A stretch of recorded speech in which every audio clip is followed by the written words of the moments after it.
Jadi, mending K2HE atau K3 aja ya? Oke, Mimin bahas ya. Kalau kamu kebutuhan untuk bermain game, saran Mimin, kamu bisa ambil Keychron K2HE karena sudah ada rapid trigger. Yang tentu, ini berguna banget kalau kamu lagi bermain game FPS sejenis kayak Valorant ini. Kemudian, kalau kamu pengen punya kapasitas baterai wirelessnya besar, kamu bisa juga ambil Keychron K2HE. Karena Keychron K2HE, baterainya ada di 4000 mAh, sedangkan Keychron K3V3, baterainya ada di 1500 mAh.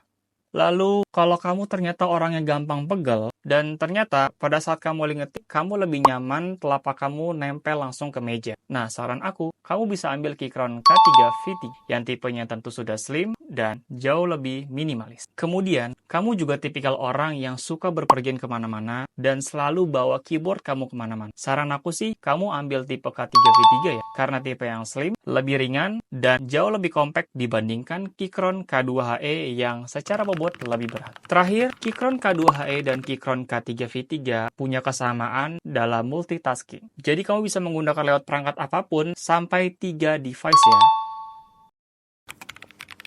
Oh ya, buat kamu yang mau produknya bisa langsung aja cek keranjang di bawah ya.